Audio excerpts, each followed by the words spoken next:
Завтра в Кыргызстане состоится День памяти жертв ДТП. По статистике, каждый год в стране в результате дорожно-транспортных происшествий умирает около 1000 человек, около 100 из них дети. Однако проблема смертности на дорогах касается не только нашей страны. По прогнозам Всемирной организации здравоохранения, к 2020 году травматизм в результате дорожных аварий может стать третьей основной причиной гибели от увечий в мире.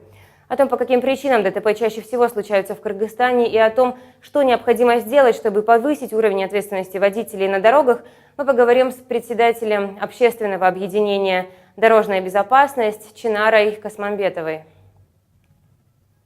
Чинара, здравствуйте, добро пожаловать к нам в студию. Жители Кыргызстана уже привыкли к тому, что в сводках происшествий чаще всего упоминается ДТП, и часто со смертельным исходом. Несмотря на ужасающие видео и фотокадры с мест происшествий, количество дорожных инцидентов только растет. Назовите основные причины дорожно-транспортных происшествий в стране. На сегодня мы не раз называли эти причины, не раз обсуждалось, но я вам еще раз хочу сказать, основные причины это те же, это очень слабая подготовка новых водителей. Как вы знаете, в стране у нас ежегодно выпускается чуть ли не 10, по-моему, порядка до 100 тысяч водителей в год получают водительские права. И в республике зарегистрировано около 270, было около 300, но потом после проверок некоторые школы, автошколы закрылись, и вот около 270 обеспечивают подготовку. Их материально-техническая база зачастую очень слабая. Возможно, слабые сами учителя, некоторые из них, возможно, хорошо обучают, но тем не менее, когда недостаточно обучения, недостаточно практика, эти водители все-таки, окончив, получив права, выходят и практикуются, честно говоря, на жизненной ситуации. И это зачастую приводит тоже к дорожно-транспортным происшествиям, нехватка опыта. Также незаконное получение прав, водительских прав тоже был очень острым вопросом. Этим вопросом занимается государственная регистрационная служба. И только последний год, наверное, они стали категорично заявлять о том, что это просто более недопустимо, что все переходит на компьютерную систему отслеживания, регистрации, кто обучается, и как они проходят экзамены, и как они получают, что они дают гарантии, что теперь есть уверенность в том, что они не продаются. Но сколько мы живем уже за эти годы независимости, более 25 лет уже, да, и за это время, в принципе, были очень случаи массовые, не массовые, но очень часто мы встречаем в повседневной жизни, когда говорят о том, что подарили права на день рождения мальчику, девушке, или же очень запросто покупают через знакомых, которые работают в таких структурах.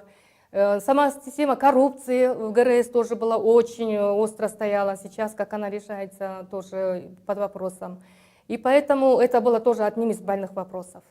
Вторая область, тоже очень большая эта область, это очень плохая инфраструктура дорожная, когда знаки отсутствуют, зебры, это те, которые должны обеспечивать безопасность пешеходов, они стираются очень быстро. Зачастую красятся они не по стандартам, а обычной краской. Если это термопластик, то тоже приводят доводы, что не всегда они подходят к нашим условиям и так далее, и так далее. И очень часто мы можем видеть в повседневной жизни, даже у нас в столице и зебры не видно. Они закрашиваются зачастую перед большими мероприятиями. Это тоже, я считаю, недопустимо. Почему она не обеспечивается на плановой основе? В соответствии с качествами.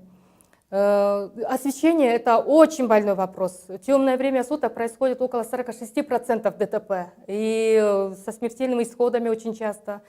И это освещение очень слабое, и как водитель я могу сказать, просто не видно никого и ничего, не только никаких знаков или пешеходных разметок, не видно никогда самих пешеходов. И я считаю, что пешеходы сами всегда должны об этом знать, что в наше время сейчас их на дороге в ночное время никогда не бывает видно. Они должны сами себе обеспечить свою безопасность.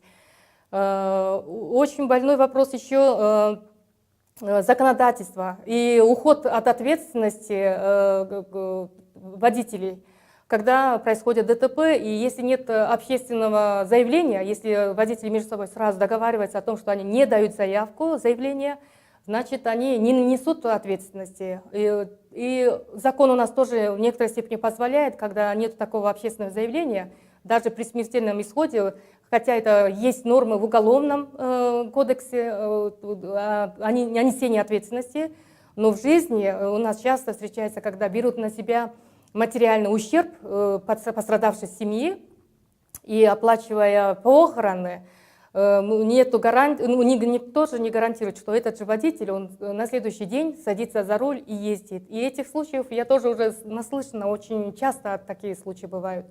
И вот это момент, что у нас есть законы, но у нас они не соблюдаются, и мы уходим от ответственности. Очень часто при ДТП сразу звонят знакомым, у нас менталитет такой установился, и практика, к сожалению, очень плохая, когда мы звоним к знакомым, которые работают в таких структурах, к знакомым, большим людям, которые могут способствовать и вытащить человека от ответственности. И вот это то, что мы, водители, не несут ответственности на себе, это позволяет им снова запросто нарушать. И они знают, что они могут уйти от ответственности. По статистике, в Кыргызстане из-за ДТП в год погибает более 1000 человек. Аварии ежегодно забирают жизни 90-100 детей. Однако ужасающие цифры совсем не пугают лихачей. Именно превышение скорости держит пальму первенства среди причин ДТП. Как нам повышать ответственность водителей? Я думаю, мы, конечно, очень много говорили о том, что нужно внедрять видеофиксацию по городу, на других участках. И без установления, конечно, такой системы очень трудно следить за всеми водителями. Тем более у нас даже в городе Бишкек, где в день курсирует по 600 тысяч автомобилей, что тоже превышает всякие нормы для маленького города, очень трудно отслеживать ситуацию. И ситуация в таких крупных городах, как Бишкек и Ошу, очень трудная. Поэтому без применения таких современных оборудований очень трудно привлечь водителей. Поэтому, честно говоря, у нас водители сейчас чувствуют себя вольготно. Они очень запросто нарушают правила. Превышение скорости является номером 1 по статистике, по наиболее часто нарушаемой норме правил дорожного движения. И поэтому вот будем надеяться, что с установлением таких видеофиксаций, с внедрением проекта «Безопасный город», с увеличением таких оборудований, как алкотестеры и так далее, они будут более тщательно привлекать к ответственности большее количество нарушителей и привлекать их действительно к такой ответственности, когда они не смогут уйти от наказания. Средства массовой информации очень большую роль играют. Надо вести пропагандистскую работу, что происходит сейчас на улице, как этого избежать, какие нормы закона привлекают водителя к ответственности, какие штрафы, что их ожидает. Вот молодые люди не уделяют этому внимания, запросто садятся за автомобиль. Что их ждет, если произойдет ДТП со смертельным случаем? Ведь таких случаев сейчас происходит очень много. Это не какая-то ситуация, которая происходит в соседних, а у нас все тихо и хорошо. У нас очень сложная ситуация с этим. Поэтому средства массовой информации могли бы сыграть очень большую роль. И вообще государственная политика, она должна ужесточаться, она должна координироваться. Об этом я говорила много раз. Я являюсь членом комиссии, поэтому мы не раз поднимали вопросы.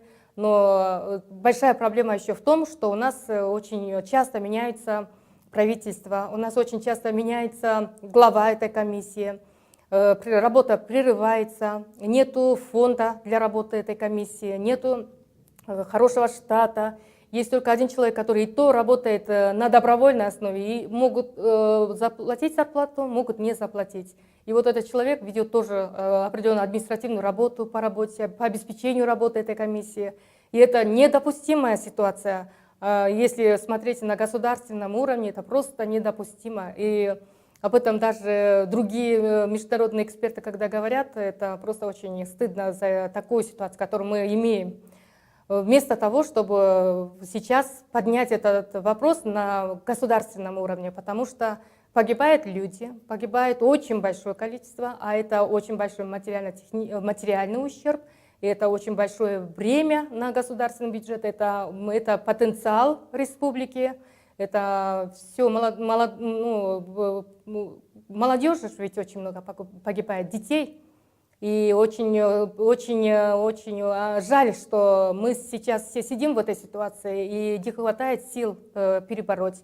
И одной из задач, вот мы на днях будем проводить День памяти жертв ДТП, стараемся привлечь общественность, внимание общественности. И вообще 20 ноября это Всемирный день памяти жертв ДТП, который будет отмечаться во всем мире многими структурами, не только со стороны НПО, это на государственном уровне многие страны отмечают.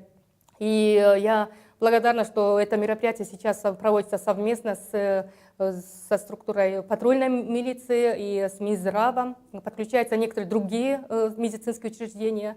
И это попытка привлечь внимание, попытка просто почтить память тех людей, которые просто погибают у нас на дорогах. Сколько виновных в ДТП со смертельным исходом понесли наказание, неизвестно. По этой части МВД статистику не ведет. У вас есть такие данные? Мы тоже работаем с официальной статистикой. Вообще официальная статистика ведется, и у нас есть Государственный статистический комитет, есть МВД, есть Минздрав, есть МЧС, которые тоже реагируют на все случаи ДТП, когда поступают звонки к ним.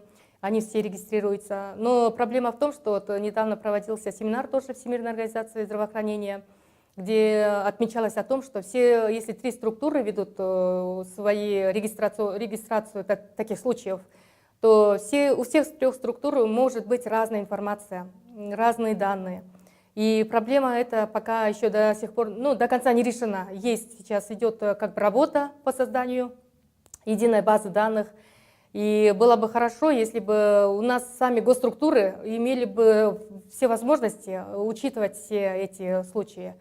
Неправительственным структурам тоже сложно вести такой подсчет, потому что по закону тоже, если заявление официально не поступает, многие случаи ДТП не регистрируются, когда водители при дорожно-транспортном происшествии не хотят подавать заявление в органы патрульной милиции, что для разбирательства, для дальнейшего разбирательства. Они стараются быстрее это дело закончить, не регистрируются, и таких случаев очень много. Поэтому такой учет незарегистрированных тоже никто не ведет. Это очень сложная задача. Было бы хорошо, если бы само государство смогло бы скоординировать эту работу и, может быть, убрать те нормы, когда оно дает право не регистрировать. Нужно регистрировать все случаи ДТП, даже если после этого водители соглашаются далее не разбираться, но нести как бы ответственность друг перед другом, да, если даже они дальше не хотят как бы вести дело через патрульную службу, было бы хорошо все-таки создать такую ситуацию, когда все случаи ДТП регистрировались. Почему? Потому что во всем мире это тоже практика принятая, и это будет, ситуация должна была бы анализироваться, тогда это даст полную картину, какие случаи, какие ДТП происходят, из-за чего происходят, виноваты ли во всех случаях водители или виноваты другие обстоятельства, погодные, дорожные и так далее, и так далее. Поэтому, чтобы такой анализ вести и потом разработать хорошую программу для принятия мер, такой анализ и такая статистика должна вестись.